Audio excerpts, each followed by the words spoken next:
liked airplanes, and I had, back by home there was a field.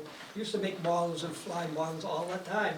That was what you, in those days you made things, you didn't buy things. It took ability. So I was interested in aircraft and airplanes, and I said, that's what's for me, you know. My sister bought me a ride in the Goodwill Flyers at the National Air Tour when I was about 10 years old. And you sit in this huge biplane, and there's a back cockpit for the pilot. Up front is a huge cockpit, almost as big as a table. We have 5 people in the front cockpit. And we took off, and I looked down, and the wind blowing, I was on the side. Said, man, this is for me. I want to be a flyer. And so out of high school, 1946, actually high school, I went down to the recruiting office. And I wanted to join the Marine Corps because those are the real flyers, the Marines. And I went into the recruiting office, and he looked at me, the recruiter said, you're too short, you know. And, well, the Navy's got good flyers too. And I went to the Navy recruiting office, and he looked at me and said, no, we don't need any more. So I said, well, I'm not getting anywhere, I'll go see the Air Force, and the last resort here. So I went into the Air Force recruiting officer, and he looked at me and pulled out a pen and said, sign here. That was the beginning. And from there I went to Fort Banks and got sworn in, down to San Antonio for basic training, and from there to Biloxi, Mississippi, where they had the aviation mechanics school. At least I could work on these airplanes, as I wasn't able to fly them. So after getting out of aviation technician school, I was transferred to Chicopee, Massachusetts, Westover Air Force Base. About 50 miles from home. That was a nice duty. It was 1947. Every once in a while I'd get a 3-day pass, go home. Sometimes hitchhike. You could do it in those days, but it wasn't risky. And it worked out fine. But in 1948, at Chicopee Falls, I say Westover, I was promoted to corporal and then to sergeant a year later.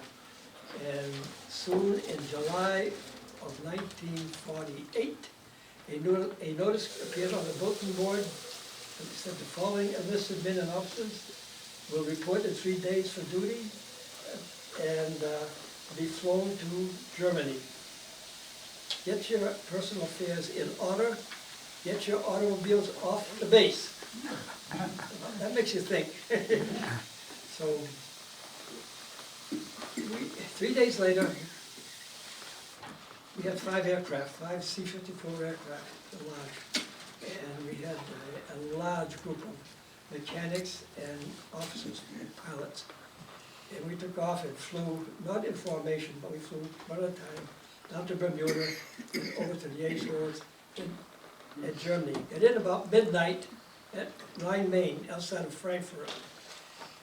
And there they said, they took our money, all the dollars, empty your wallet, and they gave us military scrip, which was the official money at the time. And they checked the baggage, and then we went outside at the airbase and got on these military buses. And they took us to a barracks area in the city of Frankfurt. And it's not like the quarters that a lot of airlifters had. Some had to go to British bases and live in tents, out in the rain, the cold, and the mud. Well, in Frankfurt, our group went to a barracks area that was used by the SS troops in Germany. It was a nice building. They had people to clean the rooms. We didn't have time to clean the rooms. They had some German girls, women's clean, and they had a cafeteria there, and that was manned by German personnel too. They did employ a lot of German people because we needed all the help we could get. And we were transported back and forth between Frankfurt and the air base at Rhine, Main, about 10 miles. So when we were working 12 hours on, 12 hours off, 12 on, 12 off, and back and forth, and that became a routine as a mechanic. Then in October, early October, I was brought into the maintenance building, and they said, we need more flight crews. You're going to be a flight engineer. And I said, oh boy, now's my chance to fly. I'm here. And so I said, what do you do as a flight engineer? And the officer said, you get in the plane, you close the door, you go up to the front, you sit between the pilot and the co-pilot, and you do what the pilot tells you to do. That's your training. So, without further ado, I've got about, well, they rotated me at 300 hours, that's what it was at the time, about 60 trips to Berlin, from July to February, late February. The winter was tough. And when we got there was very little equipment, open field, and you had these aircraft to maintain. Means you have to take the cowlings off, check inside the engines for leakage, loose connections or whatever. Working on the ladder at night with a flashlight, and that went on for a while. And winter came, it was worse. Fortunately, I got on the flight crew, get in the warmth of the aircraft, and kept going. It was a sad day when I was advised that I'm coming back home. And I didn't have a girlfriend here or anything in the States. I was enjoying it. It's a danger, but it's very, very thrilling to get in these aircraft, and when you go, you go. And, well, I will put on this DVD here. The DVD is of the Berlin Airlift itself, and you're going to have a lot of recollections of those days, and it'll answer a lot of questions. Did you meet any front lines? Anything we should know about? The front lines? Yeah. That's off subject. Oh. They were good. Oh my God. Yeah.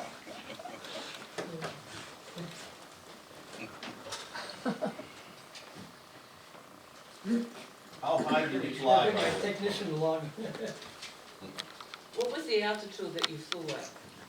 Well, there were 5 altitudes. There was, let's say, 3,000, 3,500, 4,000, 4,500, and 5,000. Wow. So They had to be separated 500 feet, 3 minutes apart. They had to leave on time 3 minutes apart. And The volume is the one that, for the TV. this is going to bring you back, folks. I'm sure you're going to enjoy it.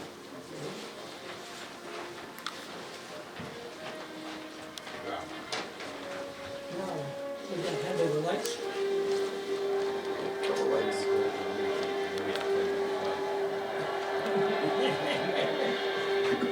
Let me know if it's not loud enough. For me? That's good. Definitely not. Should I take the put it down? This is An American transport plane loaded with food and supplies climbs into the fog from a base in western Germany. For the pilot, it's the third trip of the day. He's exhausted. As he approaches Berlin, he peers into the haze, hoping he won't collide with other planes stacked up in the fog around him. And he watches for Russian fighter planes. They've buzzed his plane before. He's afraid they might shoot him down.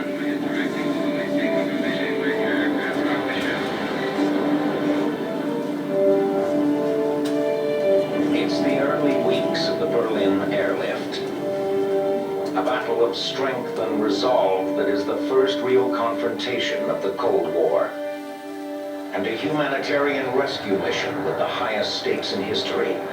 The lives of 2.5 million Berliners.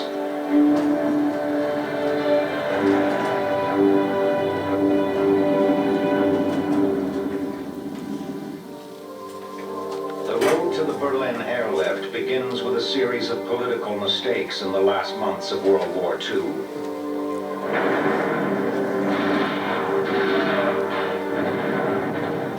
In the spring of 1945, Allied troops advance across Germany and are poised to enter Berlin.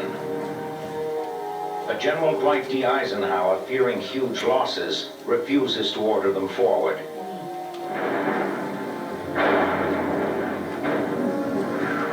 Instead, the Russian army approaching from the east is allowed to take Berlin. For 2 months, its commander, Marshal Zhukov, acting on Stalin's orders, keeps the Western Allies out, while his officials set up the building blocks of a communist system. Es war erstaunlich, wie schnell It was incredible how quickly so-called bloc leaders and street representatives appeared. auftauchten. Es gab beinahe in jedem Haus schon There was a communist house leader in every house, und einen Block. in addition to the bloc leaders and the street representatives. All this was in place within days. Von 2 Tagen. When the Western armies finally march into Berlin in July of 1945, it is a city controlled by the Russians. In its eagerness for peace, the West has misjudged the guile of its Russian ally. It won't be the last time. Mr. Churchill's Skymaster was the 13th to land at Potsdam, bringing top-rank delegates to the Berlin Conference. In Berlin's outskirts in Potsdam, the leaders of the victorious countries meet to decide what they will do with Europe now that the war with Germany is over. U.S. President Harry Truman is a newcomer to Big Three conferences, and he's a little naive. I like him. He is straightforward, he says about Stalin when he meets him. Truman would later admit he'd been taken in by Stalin's geniality. Stalin was a great actor. He knew what he wanted. People tried to buddy up to him, to be friends, to be all these things. It didn't make any difference. Stalin was Stalin, and since anybody who had shot many of his closest personal associates was not a person who ranked friendship very high in scale value. The Premier renewed a now long-standing acquaintance with Generalissimo Stalin in the conference room. Churchill is more suspicious. He fears that Stalin wants to keep everything his army has won in the war and use Germany and Berlin to secure his gains. The victorious Allies have already agreed that post-war Germany will be divided into 4 sectors, one each under the control of the Soviet Union, the United States, Britain, and France. Berlin, too, is divided into 4, even though it is located deep inside the Soviet zone of Germany. But Truman and Churchill don't insist that Stalin give a written guarantee of access through Soviet territory into Berlin. The smiles and the handshakes conceal another costly mistake.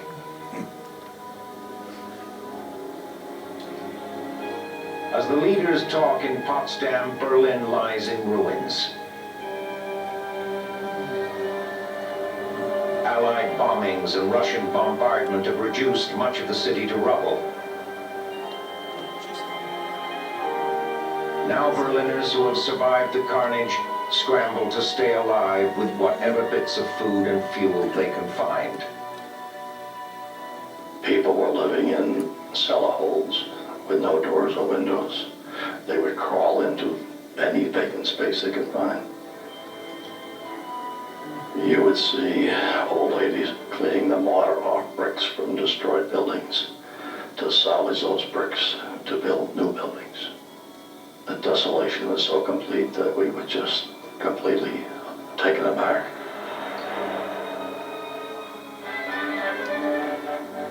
Vanquished Berliners get no sympathy from Red Army soldiers. Drunk with victory and vodka, they roam the city, looting and raping women. The soldiers came into the apartments. "Woman, come," were the words they used. "Woman, come." I remember there was a young girl from the same apartment house. She cried out, "Mommy, Mommy." That was the first indication of what was happening, and you were very afraid. Dann hatte man sehr Angst. The soldiers wreak their vengeance upon women of all ages. Their brutality leaves a lasting bitterness. Berliners will not forget. And so the troops came home. Meanwhile, the Western Allies make another move they will later regret. They bring their soldiers home. But in Berlin and Eastern Germany, the Soviets keep up a strong military presence. outnumbering the occupying Western forces 50 to 1. At the Military Council, the Kommandatura, the four occupying powers are jointly running Berlin. But while they argue for control, the Soviets keep the advantage, and nothing gets done. 2 years after the war, Berlin is still in desperate shape. Much of its population unemployed and nearly starving. U.S. Secretary of State George C. Marshall, convinced Stalin wants to keep Germany destitute, urges the U.S. Congress to act. He says, the patient is sinking fast while the doctors deliberate. The countries of Western Europe meet together to decide how the generous Marshall Plan aid will be handed out. From Moscow, Stalin views these developments with deep suspicion. He thinks the Marshall Plan is an imperialist trick to unite Europe against him. His suspicions are confirmed, he thinks, when the Western powers introduce a new currency into Berlin, one that's tied directly to Western Germany. On June 24, 1948, Stalin strikes back. He imposes a complete blockade. All railways, roads, and waterways leading into Berlin from the west are shut down. No supplies can reach the city. Berlin truly is in crisis. 2.5 million Berliners face starvation or absorption into the Soviet sphere. Stalin is confident the West won't stand up to him. He thought that in a situation like Berlin, when he had strong cards in his hands, especially military cards, he can consolidate his sphere of influence by demonstrating who is the boss in Berlin. In Washington, many of Truman's advisors are ready to prove Stalin right. They know they have no agreement that can stop him. And they fear that Soviet military strength makes Berlin not worth the risk or the effort. The question was really, if we stay in Berlin, how can we do that? Would we have to have hostilities? They didn't want to do that. What is Berlin worth to us? Probably we'll have to get out sooner or later because it's not very likely we can supply it very long. But the West has a weapon it doesn't appreciate: Berliners. Thousands gather in an overflowing soccer stadium to hear Ernst Reuter. Reuter has fought the Nazis and defected from the communists, who now prevent him from taking office as Berlin's elected mayor. Reuter appeals to Western leaders not to desert Berliners in their hour of need.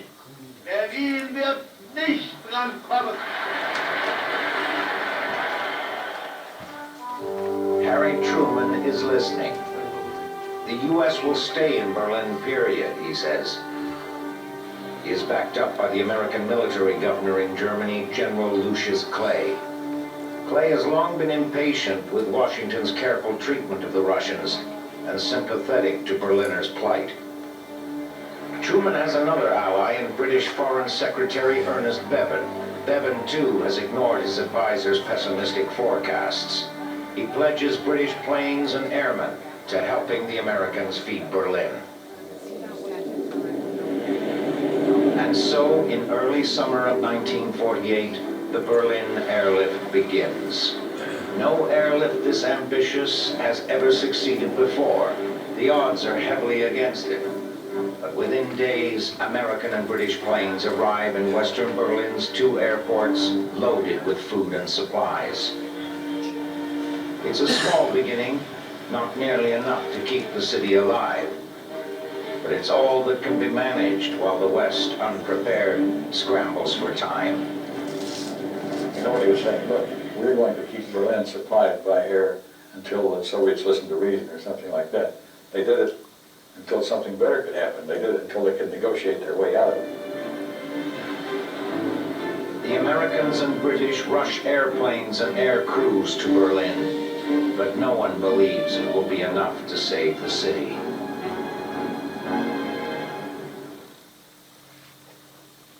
It's 3 pauses in the film, so it'll continue.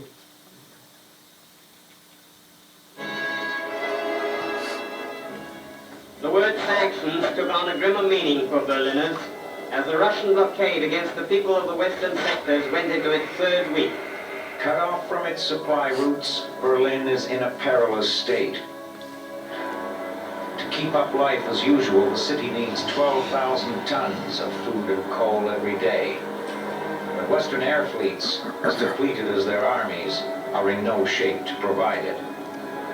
The small American Goonie birds and British Dakotas can carry just 3 tons at a time. Even General Clay believes the situation is probably hopeless. He thinks Berlin can only be saved if a military convoy forces its way through from the west. In Washington, his idea is rejected as too likely to provoke all-out war.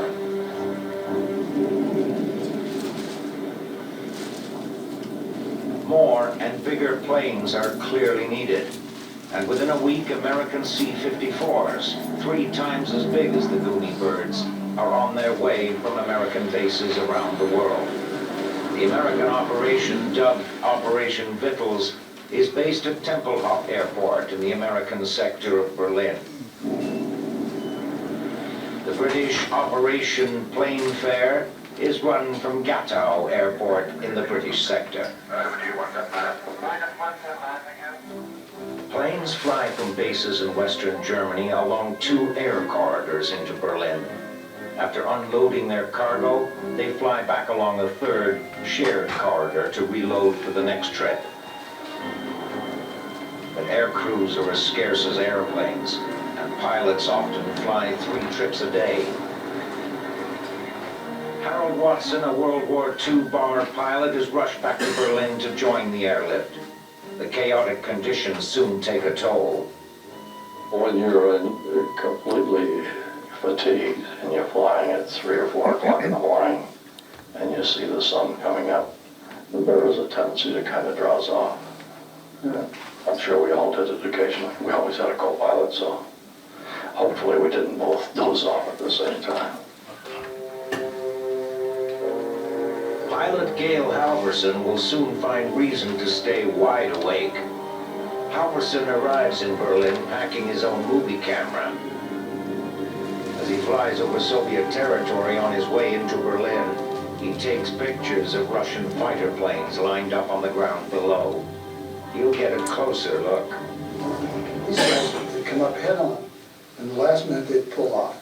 And do a split S and come up, or else come up behind you, over your wing, and come down. And at first we didn't know what we were going to do because we didn't have anything but sacks of coal and flour to throw at them. You know, we had no armament at all or anything else. And these guys were armed.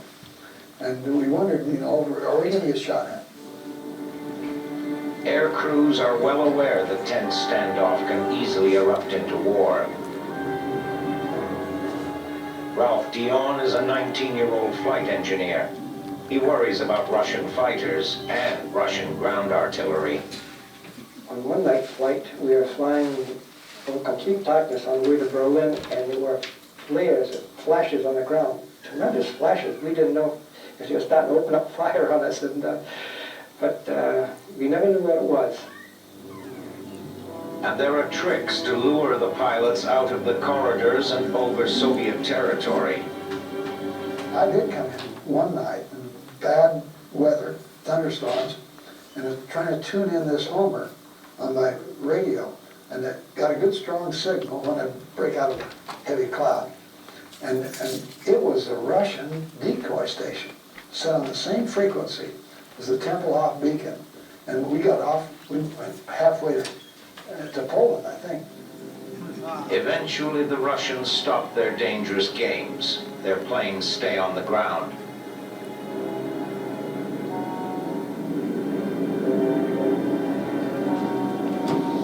But there is a new danger, the weather.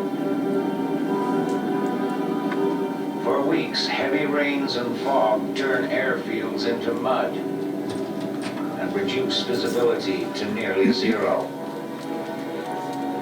We would take off frequently without being able to see the runway. We didn't know where we were on our own airfield. A Jeep would lead us out to the takeoff point. A Jeep would line us up on the runway, and then we'd take off blind. I did this many times. We were coming in and we couldn't see a thing. If you looked out that cockpit window, it was blank and white out. And I was looking at the altimeter, we're going 300 feet. We're coming down to 200 feet. We're coming down to 100 feet. And I looked down and it was just clear up to see a Autobahn and the cars were just going under the plane. I said, boy, we bought it this time. And whoop, the airplane hit, and GCA, in the meanwhile, was shouting, go around, go around. And the pilot said, negative, we're on the runway. Bad visibility took its toll when a Skymaster overshot the runway at Tempelhof and crashed through a fence at the edge of the field. The crew of this plane escape. Others aren't so lucky. This American transport crashes into an apartment building while trying to land at Tempelhof, killing both members of its crew. Berliners respond to these deaths with an outpouring of sympathy. 3,000 Berliners attend the airman's funeral.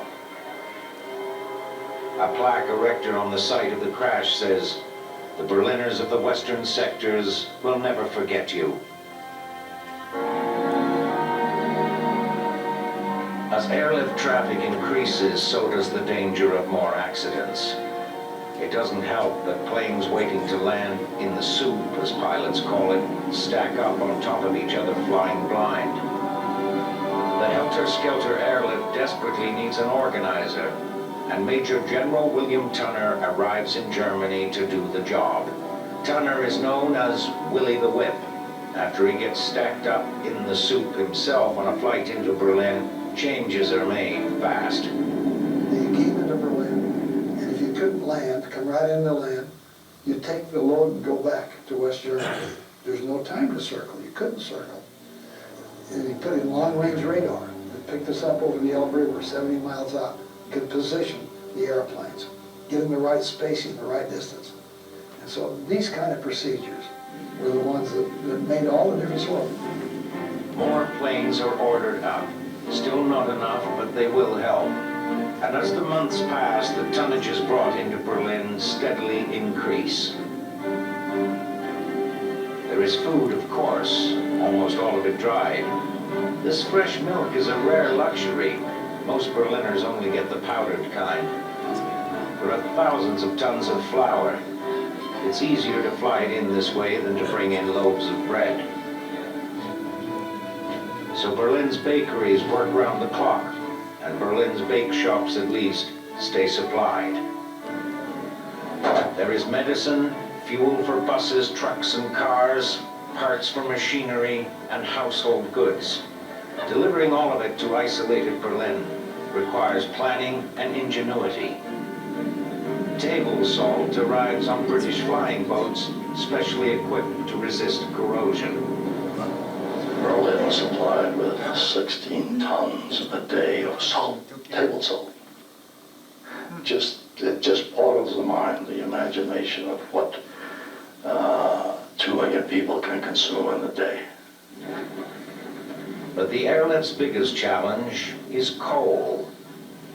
The problem with coal is it has dust, it's very coarse, and it starts seeping all over the aircraft. It gets on the control cables, in the pulleys, and it gives excessive wear. So the aircraft were taking a beating. But overworked or not, the aircraft are tuned up, cleaned up, and sent back for more. Coal is a necessity. Packed into 100-pound loads in Army duffel bags, it makes up 2/3 of all supplies that are flown into blockaded Berlin. Berliners themselves willingly unload it bag by heavy bag. They need this coal to heat their apartments, cook their meals, pump their water, and turn on their lights. They know getting it to them isn't easy. It was a massive effort, and to coordinate getting the coal out of the mines, onto the trains, into the trucks, onto the planes, off the planes, and then distributed in Berlin to the people. Coal was very, very important at that time. As the airlift begins to grow stronger, Berliners face a new threat: violence.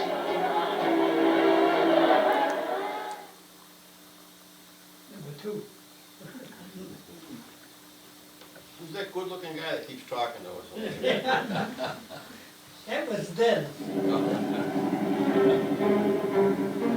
By the fall of 1948, even as the airlift keeps growing, many Berliners fear that the West might still back down if the political cost of sustaining them becomes too high. The West is too eager to try to make a deal with the Russians, they think, but not eager enough to stop Soviet-sponsored newspapers from making converts of some Berliners, and Soviet-sponsored police from abducting those they can't convert. Ella Borowski, an elected official in Berlin's city government, watches helplessly as some friends in the western sectors simply disappear. People were sent for on some pretext. They were summoned, really, on a pretext such as your relative who lives in the Prenzlauer district is very ill, or something to that effect. And they went over there and never came back. But as the aircraft keep coming, Berliners' suspicions that the West will abandon them begin to fade in the face of a common cause. These Berliners work at the American airport Temple Hall, where the makeshift steel mesh runways can't stand up to the constant landings of heavy planes. As each plane lands, the work crews fortify the plates with sand, then get out of the way in time for the next plane. Soon, old resentments soften on both sides. Waltraud Bethke and Rolf Heyer were teenagers in Berlin during the war. In the Gare, the people said that the enemies are beasts, and now we see that America and England and all the other lands give us for eat, and they were very kindly to us, and it was a great impression. When it started, the Germans were still officially enemies of the West, and 3 years earlier the West had been busily doing its best to bomb Berlin into rubble and doing a very good job of it. It made no sense to call the people enemies and think of them that way, and at the same time be risking your life trying to save them from starvation. So a new equation had to be found. But the new equation, friendship with the West, brings retaliation from the Soviets. Berlin's elected assembly includes members from all political parties, including communists. But when the assembly refuses to rule against the new Western currency for Berlin, the Soviets orchestrate a coup. Communist demonstrations reach a new pitch of violence. The mob moves to the new state house in the Russian sector, seat of the civil government, preventing the meeting of Berlin's elected representatives.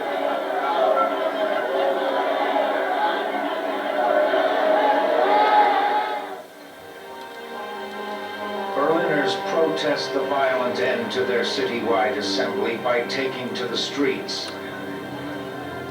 250,000 Berliners gather in front of the burned-out Reichstag. There, Ernst Reuter once more implores the world not to leave Berliners to the mercies of the Soviet machine.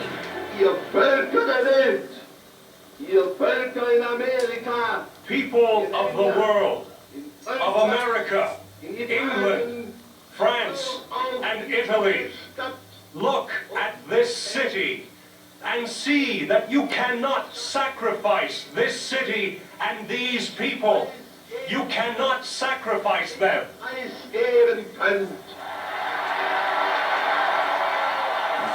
many Berliners, Reuter's impassioned words are a turning point for the German nation.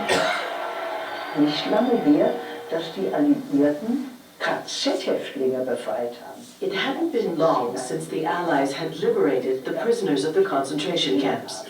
They had seen the camps, and they knew what went on there. So we have to remember that we were an ostracized people.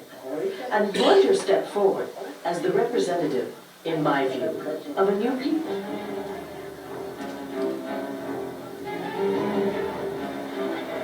The emboldened crowd converges upon the Brandenburg Gate. A young man tears the Soviet flag from the top. Shots are fired by Soviet troops. They wound 10 people. One of them will not survive, and neither will Berlin. From this very moment on, the historic development started, that we had one factor democratic West. Nobody was talking about British and Anglo French sector anymore. That was the Western sector and the sector in the East. Four-power government is over. Where before there was open movement, barriers erected between East and West. Documents are checked and traffic restricted. Berlin is a divided city. Now isolated by geography and politics, Western Berlin struggles to survive as winter approaches. Number 3. It's when the commercials were, right? Yeah.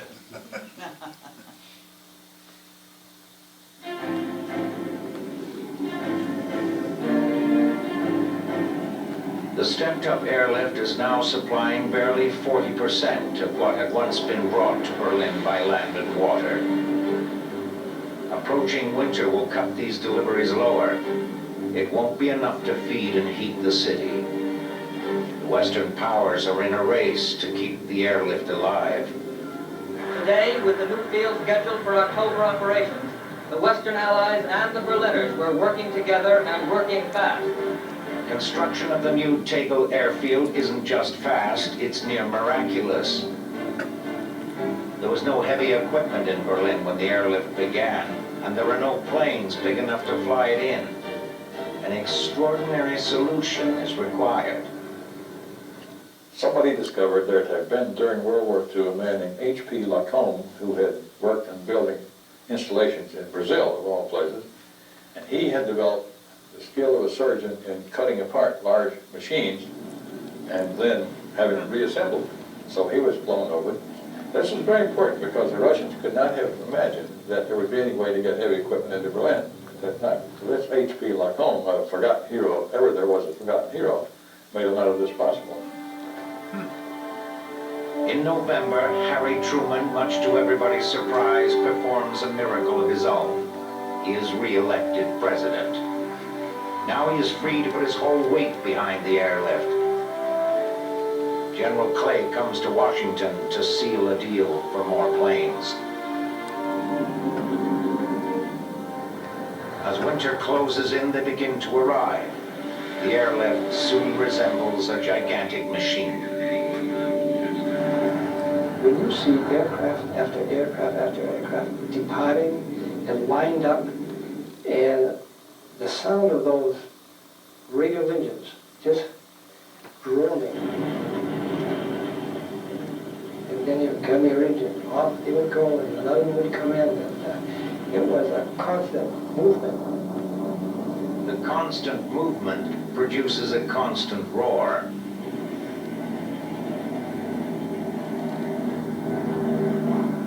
Berliners begin to worry when they don't hear it, a change from their reaction a few months before.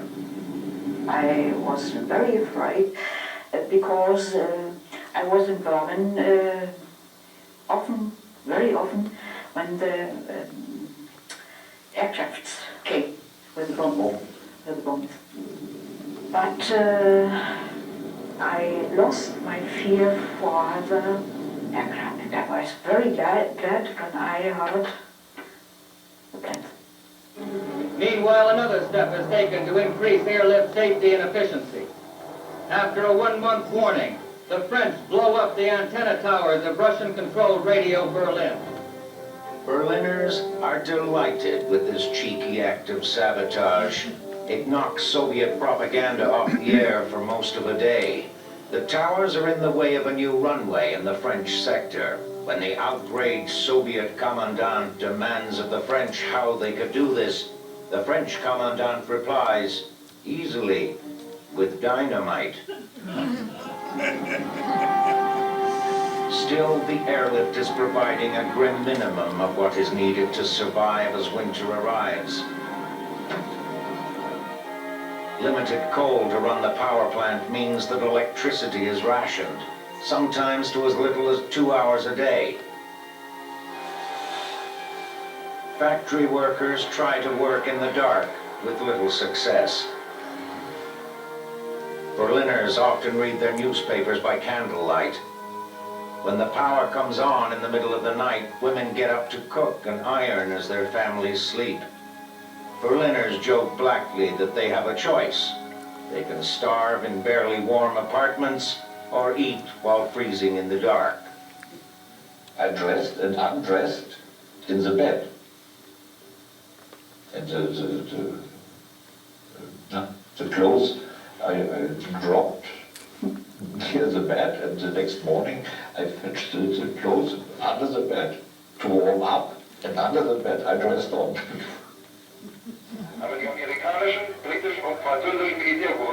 Not able to rely on their radios, Berliners go out on the street to hear the news.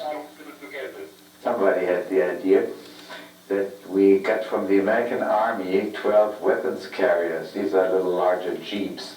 And we installed a huge, powerful loudspeaker in the back, and the reporter announcer was sitting right next to the driver. So we had special tours through all of West Berlin, where we stopped at certain times and read the news to the people. Gathering to listen becomes an occasion for mutual encouragement. So do communal heating rooms where parents pool their rations of coal to keep their children warm. Meanwhile, what Berliners do get to eat isn't much comfort. Brotaufstrich. That was flour roasted with water, salt, and margarine. And that tasted a little like Leberwurst. Very hard, but a little. It was better than nothing. Faced with such stoicism, the Soviets try bribery. Anyone willing to go to the eastern line up will get a reward. The Russians said, if you want to come over, we will give you plenty to eat and so forth. All you have to do is come and join us and talk at least like a good communist. And not very many people ever did that. A few did go over.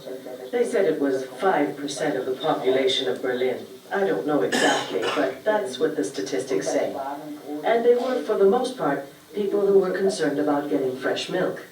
That was a problem in West Berlin for people who had little children. For them, it wasn't very nice to have to use powdered milk. Gail Halverson notices Berlin's children don't have much of anything. When he takes pictures of them hanging out by the Tempelhof field, he gets an idea. He will drop them gum and candy from the window of his airplane the next day. The kids are intrigued. So the little blue-eyed girl was translating for me mostly. She said, we got him, what airplane you're in? And I told her, you watch the airplane coming over the airbase. I said, I'll wiggle the wings of that big 4-inch airplane. When you see that airplane wiggle the wings, get ready, that's got to stop. Halverson keeps his word. He attaches the candy to parachutes made from handkerchiefs and shirt tails. The kids are waiting, more and more of them as the good news gets around. Other pilots drop parachutes too. But it is Halverson, quickly named the Candy Bomber, who is deluged by donated candy mailed from the West, handkerchiefs to use for making parachutes, and letters from Berlin kids. One was a little boy named Peter Zimmerman. And he says, look, I'm 9 years old. I can't run very fast. My legs aren't as long as most kids 9 years old. I'm not getting this stuff. Then you put a map in there. It says, when you take off from Tempelhof, go down the canal, the second bridge, turn right 1 block, drop it there. I'd follow the map, drop it, and get a letter from Peter. You missed me again. And finally he wrote me a letter and said, look, he said, you're a pilot? I gave you a map. How did you guys win the war anyway? By the end, Operation Little Littles dropped 6,000 packages a day. Aid agencies get in on it too. These kids take tickets that are attached to balloons and turn them in. In exchange, they get a box of lard, a treat for their mothers, if not for them. Even a camel is recruited. Clarence, a former football mascot, tours the American sector of Germany collecting money. Then he delivers 5,000 pounds of candy and toys to Berlin's children. What started as a generous gesture by one man becomes a propaganda bonanza for the West. Berlin prepares for its municipal elections. In case the Soviets need any help by now to know where Berliners stand, a city election in December of 1948 tells them bluntly. To head off potential humiliation at the polls, the communists appoint their own city government and refuse to field any candidates in the election. The ploy backfires. When the returns are complete, over 85% of the 1.5 million eligible voters of Western Berlin have been counted. A smashing victory for the West. Stalin has seriously underestimated Berliners' determination and their memory of his soldiers' brutality after the war. I don't think it was an important factor in his calculations. He simply didn't pay attention to what the population thought either in East Berlin or West Berlin. The game was between him and Washington, between him and Rome. By February of 1949, the airlift is beginning to keep up with demand. For the first time, the West feels confident it can hold out until an agreement can be reached with the Russians on acceptable terms.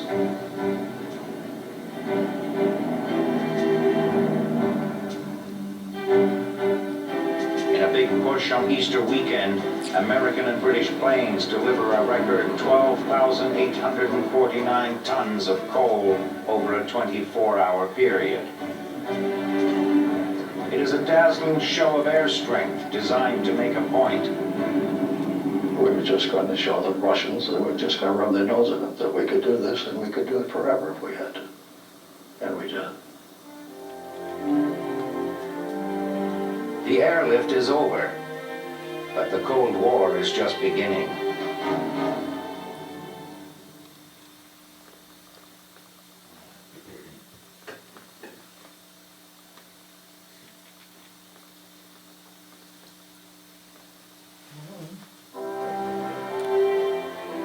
By the spring of 1949, the airlift is delivering everything Berliners need to survive. Stalin's blockade has failed. Now he is willing to negotiate. American and Soviet UN representatives have been meeting in secret.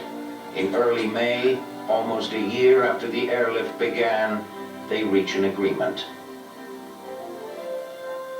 A few seconds after midnight on May 12, 1949, a British military policeman gets the order to open the gate at Helmstedt. The blockade of Berlin is over. The hottest spot in the Cold War is eliminated, at least temporarily, as the blockade is lifted by the Russians. The first travelers in almost a year to enter Berlin by train symbolize the diplomatic victory of the First Order for the Western powers.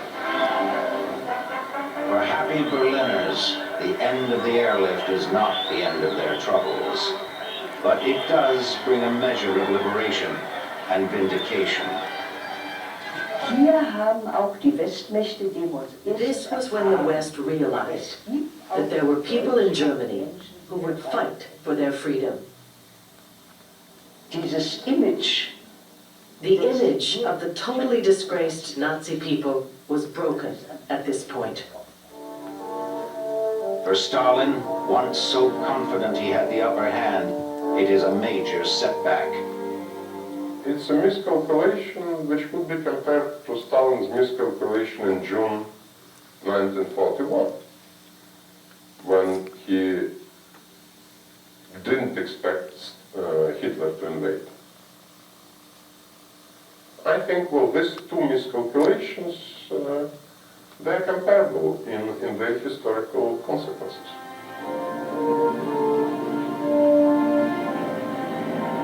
For the West, it is a remarkable comeback from a fumbled start and a crucial victory. Had the West abandoned Berlin, who would have believed any future promises they made, any future guarantees of support? The airlift was the first real confrontation of the Cold War, and the West had to win it if they were going to have any credibility in Europe.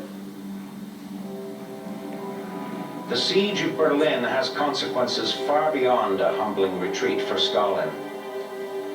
The tensions caused by the blockade radically changed the picture of post-war politics.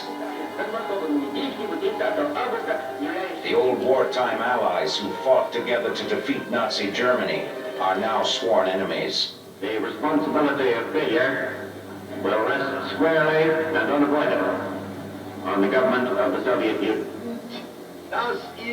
Old enemies are now allies and staunch defenders of Western freedoms.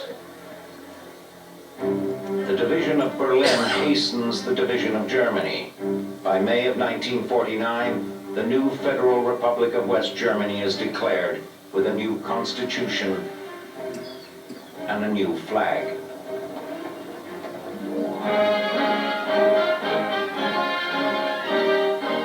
A month before in Washington, 12 countries sign a treaty creating NATO. The West, united by the blockade, is now committed to mutual defense against a common threat, the Soviet Union.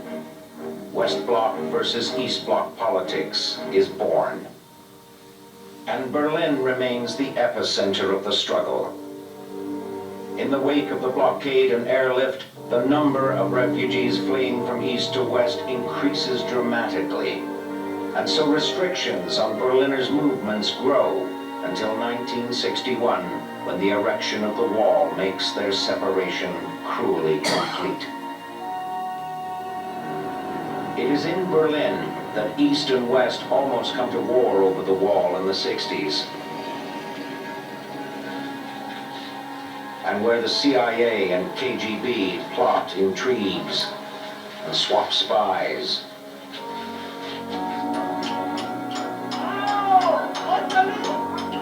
And it is in Berlin in 1989 that gleeful Berliners dismantle the wall bit by bit, finally bringing an end to the Cold War. Through it all, the friendship between Berliners and the West remains firm. On the 50th anniversary of the airlift, veterans were welcomed to Berlin to celebrate and to honor the 79 people who died keeping Berlin alive. It was an emotional reunion. I have had civilians come up to me in the street, German civilians my age, who couldn't speak a word of English, and I couldn't speak very few words of German. They would embrace me, hug me, kiss me, shake my hands, tears in their eyes, and they're talking German about their gratitude. I couldn't understand a word they said, but I understood every word they meant. The airlift celebrations in Berlin pay homage to a turning point in history, a time 50 years before when old enemies began a new alliance that survives undiminished to this day.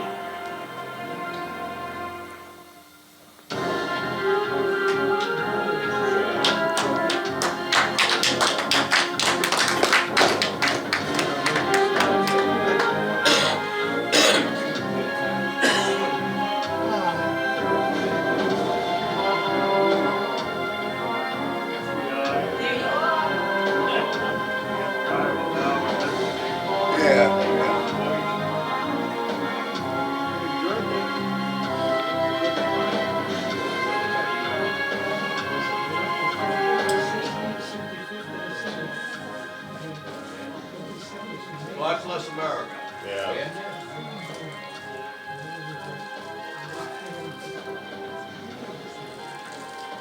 Get it back.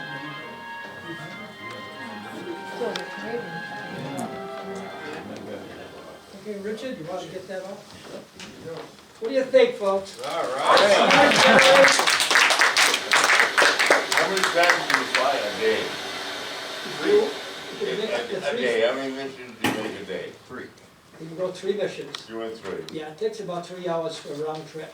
And you're working on 12-hour blocks, so you get up to 3 flights a day.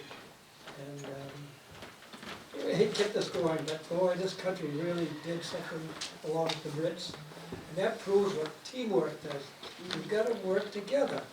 And that's a lesson that this generation has taught, and people don't listen. And, Harold, Watson, the pilot that you saw, the other speaker, he comes from Merrimack, New Hampshire, and I was from Nashua.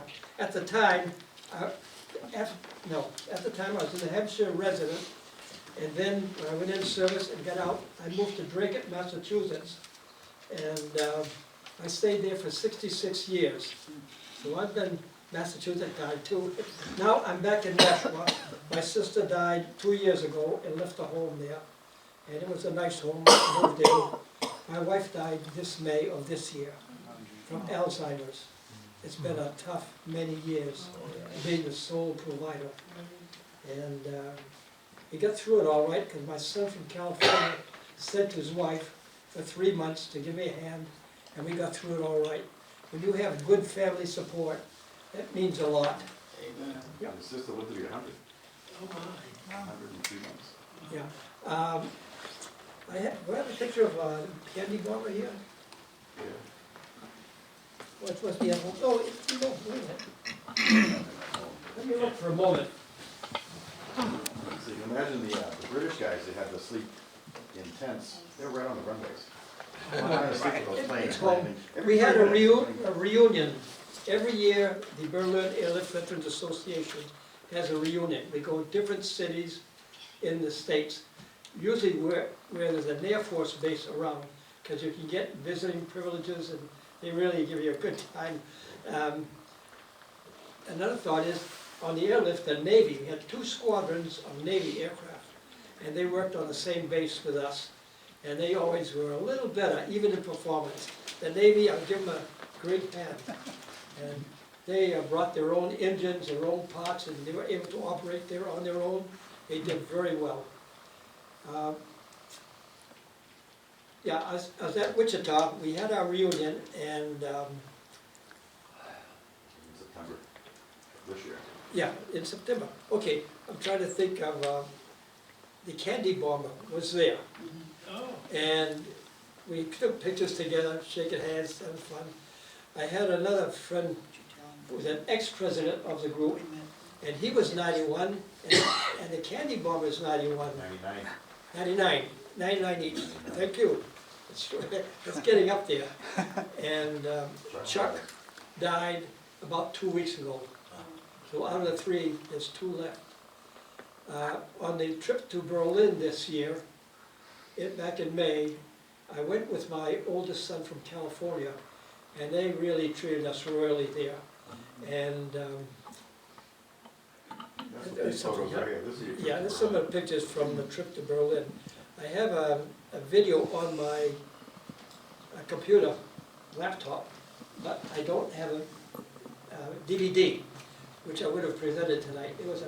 We were well treated in Berlin, and they haven't forgotten. Here's a picture here with the mayor of Berlin. Everybody that went had an invitation from the mayor to participate. And this is funny because I was sitting down in this hall, and I have a friend from Germany who sends me emails every week, very faithful. He left the table, so I was sitting there with Gary, and some gentleman come down, he sat down between us, and I looked at him. He looked familiar, because we had a ceremony at the monument, the airlift monument that morning. He gave a speech. I said, "Are you Michael?" I said, did you give a speech this morning?" He says, "Yes, I did." I said, "Hi, Michael, how you doing?" You're a nice guy. He was the mayor of Berlin. Mayor of Berlin, yep. Those are real people. So it was a nice trip. My son and I took a 4-day trip after this weekend, and we went down to Bavaria, the romantic highway, and that was some trip. And we had, there's inns that you could stop on the way, and there's no elevators though, you gotta lug your baggage up and down, it's tough. But the beauty and the scenery out there is something to behold. You got on the Autobahn and that Mercedes would only do 123? Yeah, 120, 208 kilometers, it was wide open. There's no speed limit there.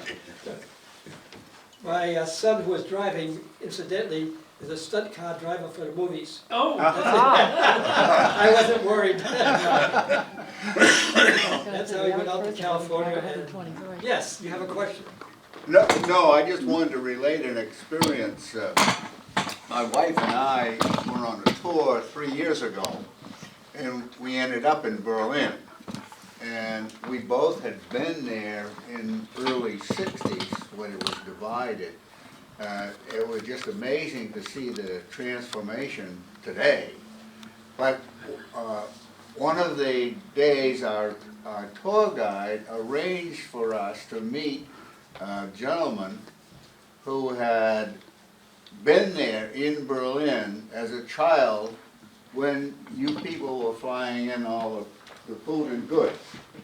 The candies and everything. And he told us about the other children just waiting for that candy to come down. And he said, he was originally from Yugoslavia, I believe. And when the Russians were getting close, his family sent him to an aunt who lived in Berlin.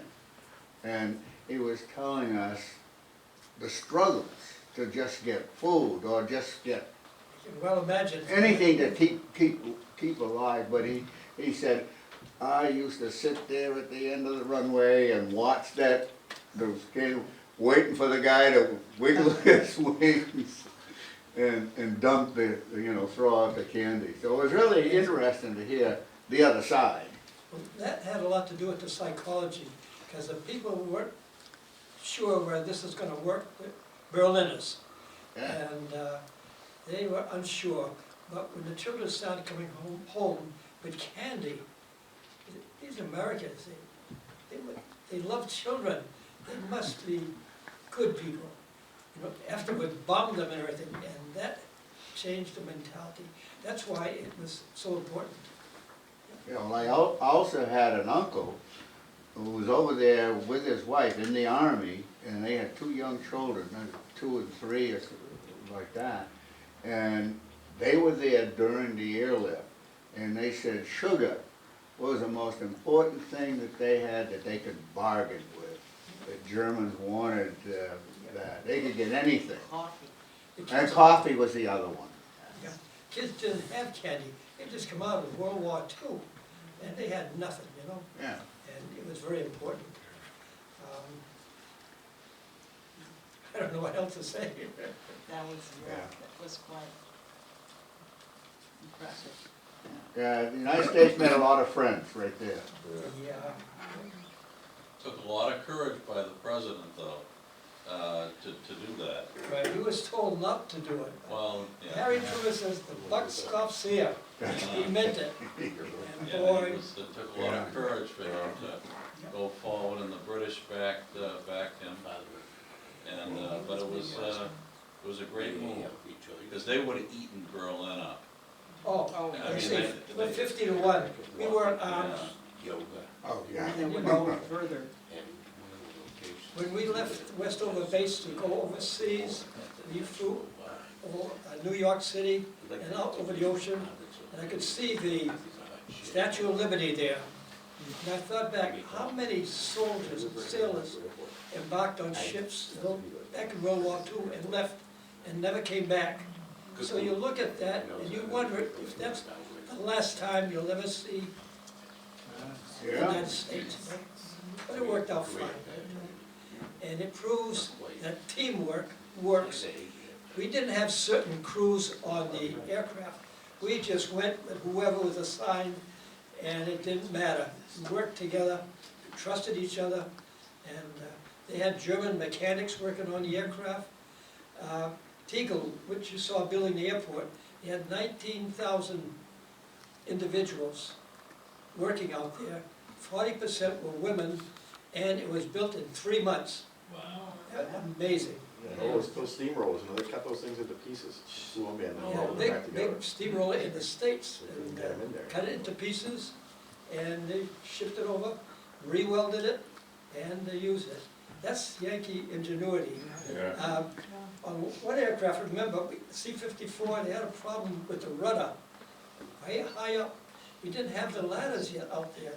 So what they did, we backed up a truck full of DPs, and we get into the airplane, and the nose gear came up, and a 50-gallon drum, and put it under the nose gear, and the tail was on the ground. Oh. So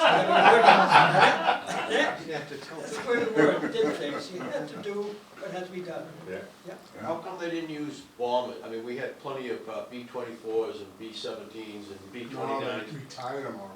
No, they were all, Well, we used them in Korea, some of the 29s, I thought, didn't we? Yeah. Yeah, they call them yeah, B-50s. no, all been taken out of Europe. There was no Yeah. use for those. Yeah, okay. And, Cargo but they plane, tried Cargo to do, space. eventually they More cargo. took all the C-47s out, even the British, and they standardized on the C-54, because they could all travel at 170 miles an hour and maintain a 3-minute distance, and just like a chain. Yeah, oh, sure. They flew thousands of children, and the British flew them out on the outwards corridor to relatives at different places to get them out of the city, less mouths to feed. And some of the elderly and the sick were flown out of the city too. So there was a lot going on at that time. So they had cargo going in, cargo going out. Yeah, and you know, all those bags of coal, all those bags had to come back out so they could refill them. Sure. Eventually, they standardized on paper bags because the coal dust was seeping through the barracks bags. The Army furnished all the barracks bags, and Getting on the table. yeah, so they made changes as we went along. There's a case of one pilot on the British zone, they're flying, they took off out of Berlin, and they're going back to the British zone. And, yeah. The pilot noticed that one of the engines, on his left-hand side, the inner engine, was overspeeding. You know, you only put in so much power, overspeeding. The reason being that there was a oil leakage going to the prop, and it was starting to circulate because of the wind. They shut down the engine, and it kept speeding up. And suddenly, the engine seized. The propeller came through the side of the aircraft, right through the radio operator's station and back of the pilot. And they lost their electrical system. All they had was a magnetic compass instead of fog. So he knew the route more or less and had an idea about where he was, but he wasn't sure. So there was a very low ceiling and fog. He saw a railroad track, and he recognized that is the railroad track that goes between the bases. So he goes down, he wanted to know where he was. He went down to 200 feet and came to a railroad station and read the name of the station off the roof. That is ingenuity. Do what you gotta do, and you came in safe. After that, engine came in without a problem. British generation, that's for sure. How good do you feel about all that? You just feel good about it, too. Who? You.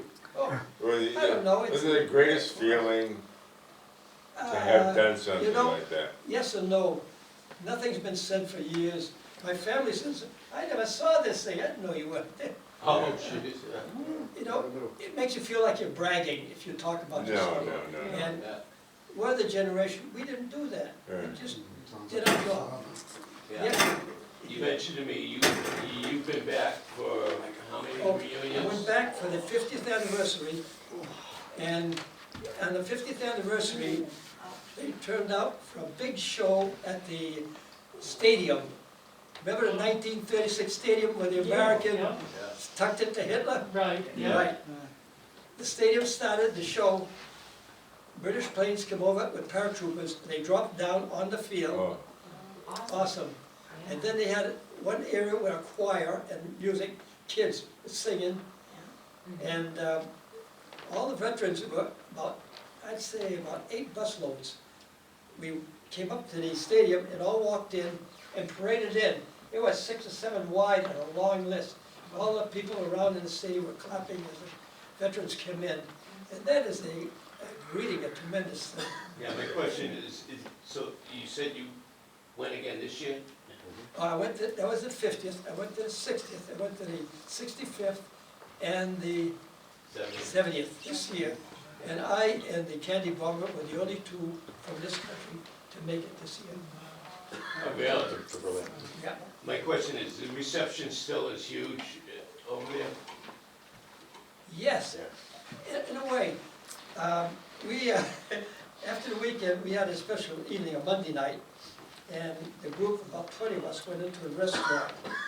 And it's the Dickie Wharton restaurant, very famous, very old. They got pictures and stuff on the wall. It's been there since the 1800s. But it was recommended that we go there. So the whole group went there, a long, long table, and my son Gary sat on the end. Well, somehow the waiters there took a liking to my son Gary, big boy, and they brought him out. They brought out his meal. He had Wiener Schnitzel, and it was like 2 joined and breaded, and it hung over this 16-inch plate. And I said to Gary, "You're going to eat that?" He says, "Yep." And also we had a plate of food with it. That's tremendous. Anyways, after they finished eating, they started going outside because there were 2 vans coming up, waiting to take us back to the hotel. So I get up and I go down the stairs. There's about 6 or 8 stairs there to the sidewalk. The group crowds there with my son, getting ready for the vans, and this waitress, beautiful girl, you know, nice black uniform, white collar, cuffed, comes down the stairs, and she comes to me, she says, "You Berlin Airlift?" I says, "Yes." And she says, "Wow." She took me and she hugged me around the waist, and that was good. You gotta go to a foreign country to get this. She said, "You know, my grandmother, when I was a little girl, she always told me about the airlift. And she said these men came down from airplanes out of the heavens and fed us, you know."